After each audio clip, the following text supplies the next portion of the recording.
itu Ka'bah konon titik koordinatnya persis tembus dengan Baitul Ma'mur yang ada di langit. Dari ritual-ritual ibadah haji itu makna yang bisa diambil gitu kayak sa'i, jadi memang tawaf. Saya pernah dengar itu katanya Arafah itu jangan khawatir kalau berapapun yang haji.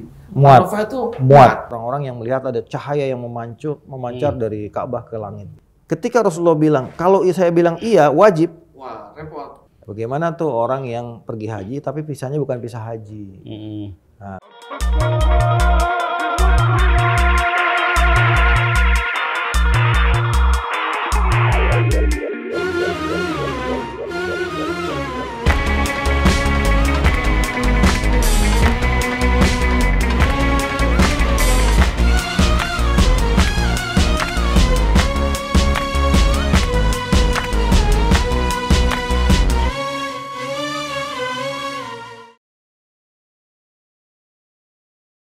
Assalamualaikum warahmatullahi wabarakatuh. Waalaikumsalam warahmatullahi wabarakatuh. Ini kita kedatangan saya kedatangan tamu luar biasa nih, Kiai yang ganteng, masya Allah. Siap. Yang punya wilayah, sahibul wilayah.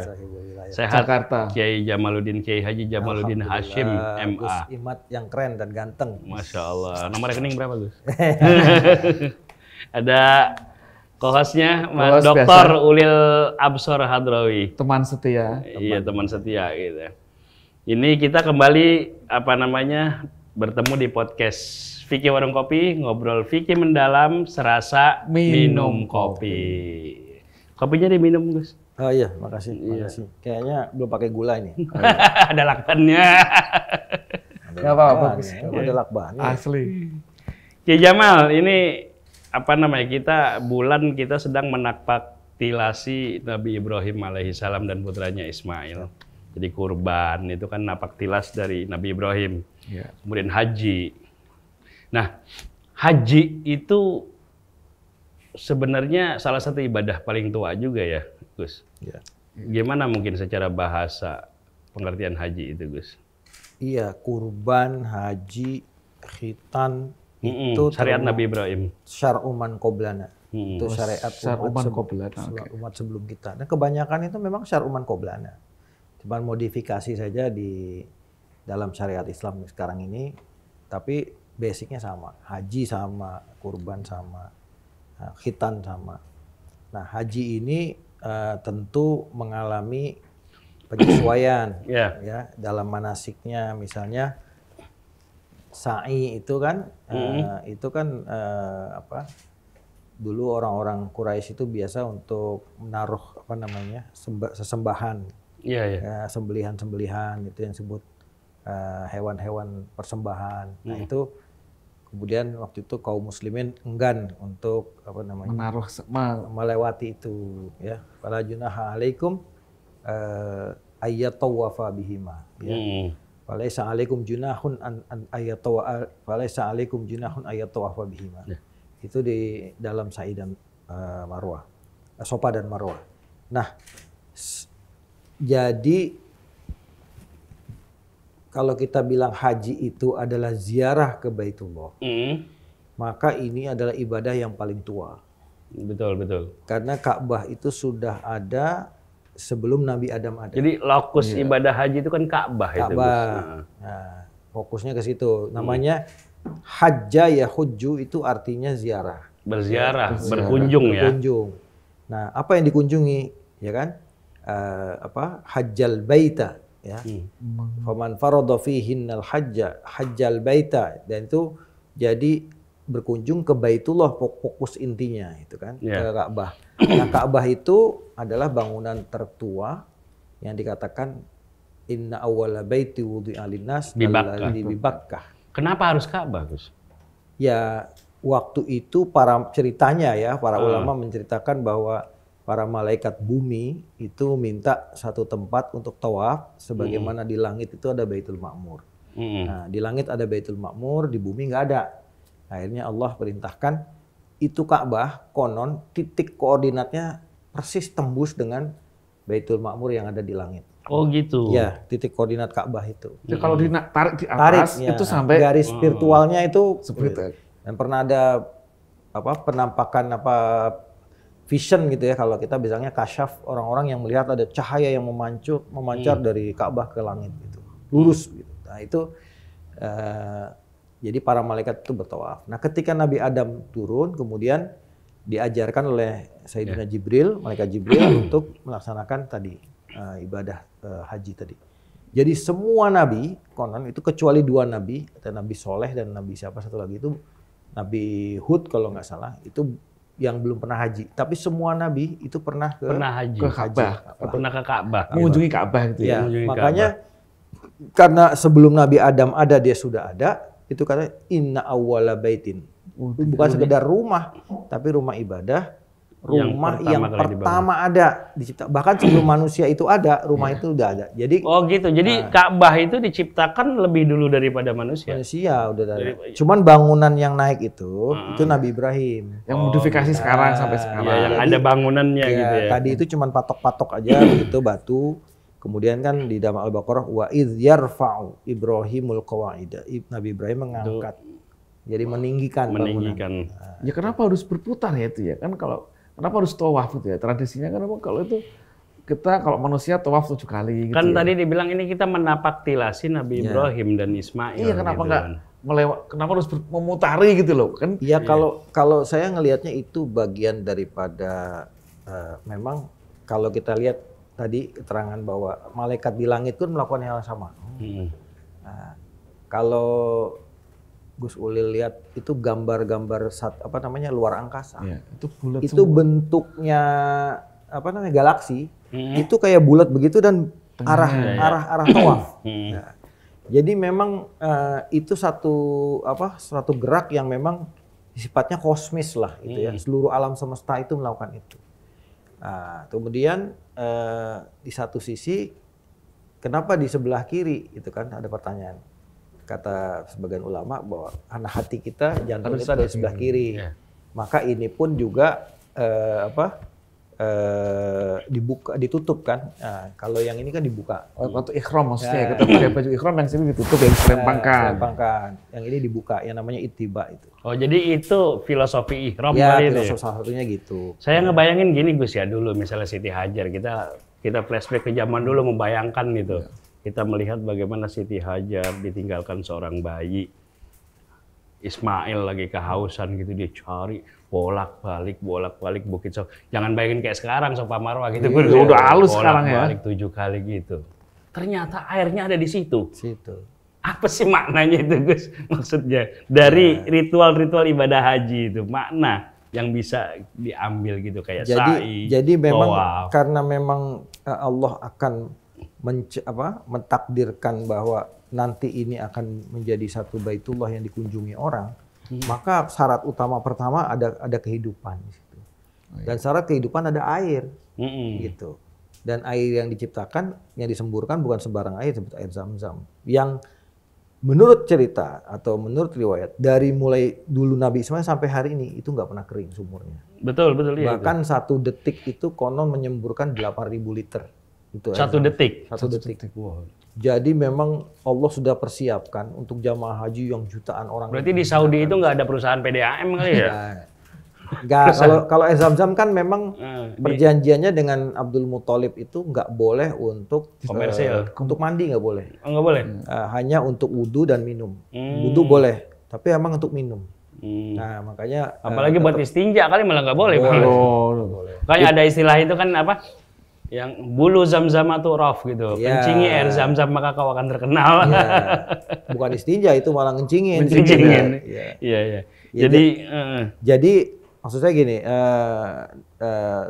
prasyarat Makkah menjadi tempat yang dikunjungi harus ada kehidupan. Dan Nabi Ismail lah dan Nabi Siti Hajar lah pembuka kehidupan itu ketika ada air. Ketika ada air, kemudian ada satu kabilah namanya Jurhum datang minta izin untuk boleh tinggal di situ. Karena ada air ya. Ada air itu sumber kehidupan. Karena orang Arab itu kan cari tempat yang ada air. Iya betul. Cuma Siti Hajar menyatakan kamu boleh ambil tapi air tetap. Jadi Mekah dulu itu memang padang yang sama sekali gersang, nggak ada penghuni sama sekali itu Gus. Kan Nabi Ibrahim bilang, Robbi ini nazartu min dzurriyyati biwadin ghairi dzi zar'in. Enggak ada tanaman, enggak ada kehidupan lah. Ghairi dzi zar'in ya berarti sampai. Di biwadin dalam wadin di Baitikal Muharram. Ya. Jadi memang Mekah itu sampai hari ini pun kita lihat gunungnya tuh batu. Bukan gunung berapi kayak kita tuh dalamnya ada mahma. Bukan kayak gunung gede Pangrango yang bisa yang banyak tanamannya gitu ya. Tanamannya itu kan kiri kanan batu semua. Banyak tanamannya, terus ada yang dagang Indomie juga nggak ada sih. Yang lucu Mekah itu ya, orang kalau bangun rumah itu bangun tempat kan misalnya gunung itu kita keruk atau kita bangun pondasi dan sebagainya. Kalau di Mekah itu enggak, gunung batu dibelah, cowak gitu kan, bikin hotel di tengahnya. Gitu. Dan jadi batu diukir gitu. Iya, gunungnya dicowak gitu, kemudian hotel dibangun. Buat hotel. Dan sekarang sudah banyak yang habis gunung-gunung itu untuk perluasan Masjidil Haram. Jadi memang Mekah itu kota yang unik. Tapi kan Rasulullah pernah mengatakan begitu. Ya. Wallahi innaki la khairu ardillahi wa habbu ilayya. Ya. Demi Allah, sesungguhnya engkau adalah bumi Allah yang terbaik dan yang paling aku cintai. Ketika Rasulullah mau hijrah. Nah, di sini sebetulnya ada penggambaran. Kalau sekarang barangkali kita ngeliat Mekah itu mewah, fancy, keren. Ada Starbucks juga. Dulu ada semua. Ada semua. Dulu itu nggak ada. Jadi Allah memberikan contoh kepada kita bahwa tanah yang kita anggap nggak menarik. Tentu kalau orang suruh pilih, orang-orang awam ya. Makanya Mabus itu kan ada di Mekah itu, di kirinya di sebelah timur itu kan ada Kekaisaran Persia ya. Di barat itu ada Romawi. Sama sekali nggak tertarik dua imperium ini. Kenapa? Daerahnya gersang, tandus. Yang ada tekor gua kalau gua ambil nih gitu kan. Tapi kan perkembangan berikutnya Mekah menjadi kota perdagangan meskipun skalanya belum global. Internasional gitu ya. Nah, tapi orang-orang Mekah itu, apalagi suku Quraisy itu terkenal sebagai orang-orang yang ahli pedagang, dagang dan tangguh ya, sampai diabadikan li'ila fi Quraisy dan seterusnya itu. Jadi memang intinya haji itu adalah mengunjungi Baitullah. Mengunjungi Baitullah. Nah, kemudian ada namanya masyair, titik-titik yang memang menjadi tempat manasik. Itu ada namanya Mina, ada namanya Arafah dan sebagainya. Itu kan semua napak tilas. Nabi Adam itu bertemu dengan di Arafah dengan Siti Hawa. Kemudian di situ juga ada di sebelahnya Ka'bah ada namanya Maqam Ibrahim. Waktu Nabi Ibrahim meninggikan bangunan. Kemudian, tempat pijakan ya. Ya. Jadi makom jangan berpikir kalau itu kuburan. Bukan. Dan itu Maqam Ibrahim, kuburannya Nabi Ibrahim. Ya, batunya masih ada. Batu tempat berpijaknya Nabi Ibrahim. Waktu bangun Ka'bah gitu ya. Gitu. Itu batu itu konon katanya kayak eskalator, jadi bisa naik, bisa turun. Nah, itu batu itu masih ada sampai sekarang. Nah, makanya orang juga banyak yang tabaruk ngambil berkah di Maqam Ibrahim. Nah, kemudian situs-situs yang lain itu kan ya tadi Musdalifah, Mabit di Musdalifah. Iya, Musdalifah, Mabit, kemudian Mina. Itu semua adalah rangkaian-rangkaian manasik yang belakangan. Jadi setiap nabi kemudian memunculkan syariat-syariatnya, akhirnya kemudian menjadi komplit di zaman Rasulullah. Rasulullah mengatakan khudu anni manasikakum. Jadi ikutin manasik saya. Ya. Jadi Rasulullah contohkan sendiri. Mulai dari mana, ngapain aja, itu riwayat-riwayat itu lengkap sekali itu di situ. Ngapain, ihram itu ngapain.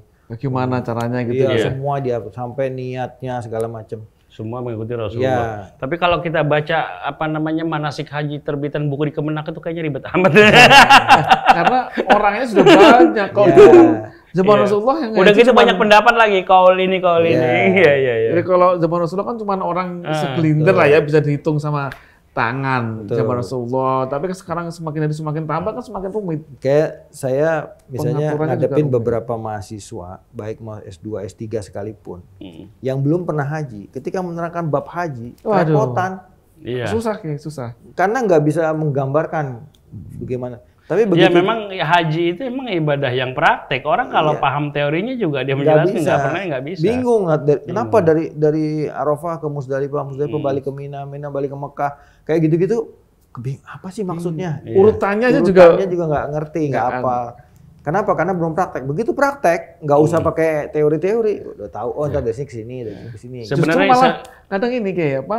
Karena orang itu sangat tahu ya. Kalau ulama-ulama fikih ya, yang di kampung pergi haji itu udah malah berdebat. Sering kali kan, mau soal apa, yang kanan, yang kiri, dan lain sebagainya. Kan sampai Rasulullah udah tahu nanti ini manasik akan jadi permasalahan di belakang. Makanya if'al wala haraj. Sudah kerjakan aja, nggak usah banyak. Ada satu yang ini, Gus. Ada satu yang menarik buat saya itu hadis riwayat Abu Hurairah. Itu dikutip dalam misalnya dalam Muttafaqun alaih ya. Dalam Arba'in Nawawi juga dikutip, dalam Riyadhus Shalihin juga dikutip. Itu Rasulullah bilang begini. Ayuhan nas, innallaha qad farada 'alaikumul hajja fahujju. Ya. Wahai sekalian manusia, sesungguhnya Allah mewajibkan atas kalian berhaji ke Baitullah, maka berhajilah. Ini melanjutkan panggilan Nabi Ibrahim. Wa'adzin finnasi bil haji, gitu kan? Artinya kita ini sebenarnya udah dipanggil semua, Gus ya. Gitu. Faqala rajulun. Cuman belum nabung aja. Kemudian seorang sahabat tanya, "Aqulla amin ya Rasulullah." Apakah setiap tahun? Nah, fasakata, Rasulullah diam. Ya. Kemudian diulangi lagi hatta qalaha salasan 3 kali. Dalam riwayat lain cuma 2 kali. Dalam riwayat lain cuma sekali. Ya. Kemudian aqulla amin, apa setiap tahun haji? Iya. Akhirnya Nabi bilang, "Lau qultu na'am lawajabat wala mastata'tum." Kalau saya bilang wajib setiap tahun, pasti jadi wajib. Dan kalian berat, tidak akan mampu. Ini membuktikan Rasulullah itu sangat visioner.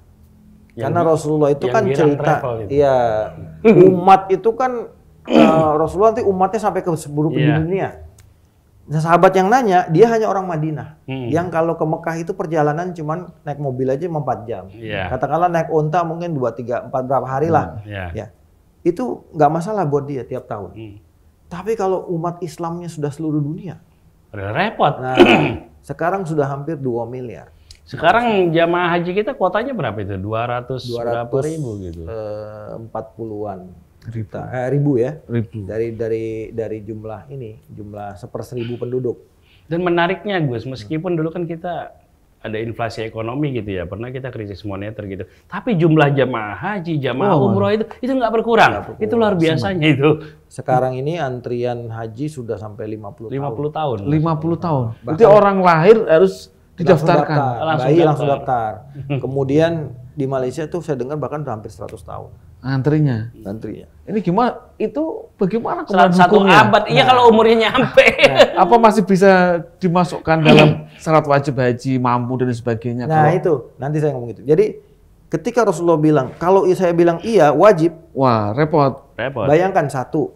Ya. Kalau biaya haji itu normalnya 100 juta. Kita kan bayar 50 karena subsidi. Ya kan? 100 juta, orang kerja setahun hanya untuk berangkat haji. Karena haji tidak setahun. Nggak sempat beli rumah, nggak sempat beli motor, beli mobil. Buat haji aja. Buat haji nabung. Nah, itu nggak mungkin. Nggak mungkin, hidup kita akan habis untuk haji. Belum lagi ruangannya kan. Nah, belum lagi oleh-olehnya. Belum lagi walimatu saparnya. Ya, kedua, sekarang itu haji itu sekitar 3-4 juta orang. Nanti pemerintah Saudi memproyeksi sampai 10 juta orang. Bahkan sekarang Mina itu sudah Mina Arafah, nanti bukan tenda, tapi gedung bertingkat kayak apartemen. Jadi bisa memuat puluhan. Jadi udah bangunannya udah permanen ya? Iya, jadi udah nggak pakai tenda lagi mainnya kita. Jadi bertingkat, puluhan tingkat, semua masuk di. Yang penting kan karena kalau Arafah Mina itu kan memang harus di lahannya itu nggak boleh lebih. Nah itu. Sekarang 3 juta, 10 juta sampai segitu. Kalau 2 miliar ke sana gimana? Terus semua negara Islam, nggak ada yang jualan ini, nggak ada yang toko buka, nggak ada yang polisi. Karena haji semua, nggak mungkin. Jadi nggak mungkin. Rasulullah tuh visioner sekali melihat itu. Begitu juga daya tampung kota Mekah tidak mungkin menampung. Nah, maka kembali lagi tadi, kenapa orang antusias untuk pergi haji? Karena jaminannya satu, menyempurna rukun Islam yang kelima. Yang kedua, kayaumi waladatu ummu, diampuni dosanya. Bahkan dalam sebuah riwayat, ya, dalam Musannaf Ibnu Abi Syaibah dikatakan yughfaru lil hajj, ya, orang haji itu diampuni dosanya sampai maaf saya belum sempat silent. Aman. Cair ini.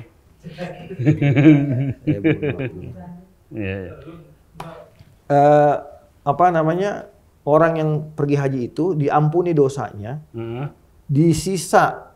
Nah kalau duit hasil korupsi hajinya? Iya, sisa Zulhijjah itu kan mulai pertengahan sampai akhir. Iya. Kemudian bulan Muharram, kemudian bulan Safar dan 10 hari pertama bulan Rabiul Awal. Jadi 3 bulan, 2 bulan full, 1 akhir, 1 depan. Jadi gabung jadi 3 bulan. Orang yang pulang haji 3 bulan dosanya diampuni dan dikatakan dalam hadis lain, yughfaru lil hajj wa liman istaghfara. Kalau hajinya mabrur. Kalau haji mabrur. Jadi orang yang haji itu diampuni dosanya dan diampuni orang yang dimintain ampun sama dia. Masya Allah. Makanya saya selalu pesan kalau orang pulang haji jangan nanya jam-jam dulu, mukena dulu, doa dulu, minta doain sama dia gitu. Minta doa ampuni. Allah istaghfirli. Nanti dia bilang Allah maghfirli fulan, fulan. Nah, itu yang penting itu kayak. Terus kemudian kalau orang dulu itu orang-orang daerah itu masih mentradisikan pulang haji itu nggak kemana-mana. Ya, selama 40 hari. Ya, jangan malaikatnya masih ini katanya masih ikut. Iya, jangan nirisin keramatnya gitu. Jangan nggak usah mandi 40 hari. Iya, jadi haji itu memang ibadah yang sangat istimewa. Kalau haji mabrur itu sebenarnya tandanya apa sih Gus begitu dia pulang ke rumah gitu sebenarnya? Sahabat kan nanya, hajjul mabrur laisa lahu jazaa'un ilal jannah. Rasul sahabat tanya, wa ma birru. Nggak bisa kelihatan nggak dari ini? Nah itu, sahabat tanya, birruhnya, mabrurnya di mana? Rasulullah memberi petunjuk, tibul kalam wa ifsya'us salam. Omongannya baik dan selalu menyebarkan kedamaian. Salam. Itu yang riwayat yang lain, tibul kalam wa it'amut ta'am. Omongannya baik dan selalu memberi makan. Sedekah lah ya, sedekah. Jadi begitu pulang haji dia ngomongnya kasar begitu nggak apa-apa ya? Tanda-tanda mas. Terus kemudian kalau ngomongnya misal anjir gitu pulang haji ya. Para ulama itu kan kemudian bilang secara umum dia lebih baik, lebih soleh, lebih bukan makin suka marah-marah gitu ya. Cuman sekarang ini memang kita prihatin haji itu semakin dikomersialkan. Memang karena komersial gimana maksudnya Gus? Karena mengandung cuan yang perkembangan zaman kan memang tidak bisa ini. Jadi, jasa servisnya itu kan sekarang menjanjikan cuan. Iya. Tadi itu karena zaman Rasulullah mungkin orang terbatas, perkembangannya kan semakin banyak. Kita tahu sendiri kebutuhan juga semakin banyak. Memang kan tidak diharamkan itu. Laisa alaikum junahun an tabtaghu fadlan min rabbikum. Enggak apa-apa sebenarnya. Enggak dilarang, tapi kadang-kadang sekarang ini kita menghadapi banyak persoalan. Misalnya hari ini yang lagi ramai itu soal visa non haji. Ya. Orang yang umroh dari Ramadan nggak pulang sampai bulan haji. Ikut haji. Dan itu jumlahnya untuk orang Indonesia aja katanya sampai 100.000 itu orang. Letak dosanya di mana sih? Nah kalau dulu misalnya belum ada nation state ya, ada batas-batas negara kayak gini kan ya. Kan orang boleh-boleh aja ya, kan belajar. Aja siapanya dulu ya. Siapapun mau ke Mekah yang penting dia punya biaya untuk perjalanan juga. Nah itu tadi pertanyaannya Gus Ulil soal istito'ah. Apakah istito'ah itu masuk? Nah istito'ah kan sahabat nanya, Mas Sabil, istito'ah ilai sabila, Mas Sabil, az-zadu war-rahilah, bekal dan kendaraan. Administrasi masuk nggak itu? Ya, itu belum. Nah sekarang ada lagi ulama memberikan amnut thoriq. Perjalanannya aman, nggak ada perang, nggak ada begal dan sebagainya. Yang sekarang, yang modern ada namanya visa. Jadi diizinkan oleh si pemangku itu wilayah. Masuk kriteria istito'ah baru. Termasuk yang terakhir adalah ngantri. Antrian porsi itu juga istito'ah. Sabar ngantri. Jadi berat istito'ah. Gak mungkin kita bisa membayangkan rumusan formula fikih untuk haji makin tahun mungkin bisa berubah gitu. Nah itu. Kayak dulu kan permasalahan ini kayak Mina Jadid, Mina Qadim itu udah. Terus masalah tawaf yang di atas, di bawah. Di atas itu secara syariat bagaimana, secara fikih bagaimana kan jadi perdebatan. Para ulama membahas sebenarnya soal pisah haji tadi kan. Bagaimana tuh orang yang pergi haji tapi pisahnya bukan pisah haji. Nah, kemarin di MUI dibahas. Di Basul Masail NU dibahas. Kesimpulannya sama bahwa haji tetap sah. Cuman karena dia tidak terkait dengan rangkaian ibadah, rukun dan syaratnya nggak ada cacat di sini. Tapi dia berdosa karena melanggar taat ulul amri. Iya, itu masuk itu. Itu berdosa ulil amri. Jadi karena pemerintah kan atiullah atiur rasul. Nah, ulil amri itu penting. Bukan ulil absar. Ya, ulil amri. Kok saya nggak perlu taati. Yang taat beliau istrinya aja. Jadi ulil absar. Kalau kata Ma'inun Najib ulil abri gitu ya. Terakhir Gus, Al-Hajju Arafah. Jadi puncak daripada ibadah haji itu Arafah. Coba gimana maksudnya Gus? Iya, memang yang membedakan haji dengan umroh, satu bulannya, yang kedua ada nama rukun namanya kumpul di Arafah. Karena haji itu kan terkait dengan bulan Zulhijjah, ya kan, dan penyembelihan kurban di tempat lain. Jadi ya kalau kenapa Arafah memang syariat seperti itu ya, tauqifi ya, udah dapat terima begitu. Hanya wukuf ini menjadi satu yang paling krusial. Makanya orang kalau udah wukuf, udah selesai wukuf, masuk Musdalifah, itu udah girang, alhamdulillah udah resmi. Kayak udah lepas bulan gitu ya. Al-Hajju itu Arafah itu yang penting. Karena setelah wukuf, kecuali tawaf ziarah atau tawaf ifadah, itu semua adalah wajibatul hajj yang kalau ketinggalan pun bisa diganti pakai dam. Ya tauqif itu balik lagi. Tauqif itu artinya ya untuk membuktikan aja kamu taat kepada aku enggak. Ya pokoknya kamu harus di Arafah gitu. Iya, enggak boleh dipertanyakan. Karena namanya ritual itu udah dari sononya begitu. Saya pernah dengar itu katanya Arafah itu jangan khawatir kalau berapapun yang haji. Arafah itu muat. Ada mukjizatnya. Itu kalau sebagian ulama mengatakan gitu. Ya mudah-mudahan kita bisa berangkat haji. Amin. Ya emang udah nabung. Udah nabung. Ya itu kan panggilan. Mungkin dulu kayak nggak berangkat tuh begitu dipanggil sama Nabi Ibrahim lagi ngopi apa gimana. Oke, terima kasih Gus Jamal. Ya, terima kasih. Alhamdulillah, terima kasih ilmunya yang banyak menginspirasi kita. Mas Ulil juga terima kasih. Semoga kita bisa berangkat bersama-sama ya kan. Amin. Terima kasih, sampai berjumpa di podcast Ladisnu berikutnya. Wallahul muwaffiq ila aqwamit thoriq. Assalamualaikum warahmatullahi wabarakatuh. Waalaikumsalam warahmatullahi wabarakatuh.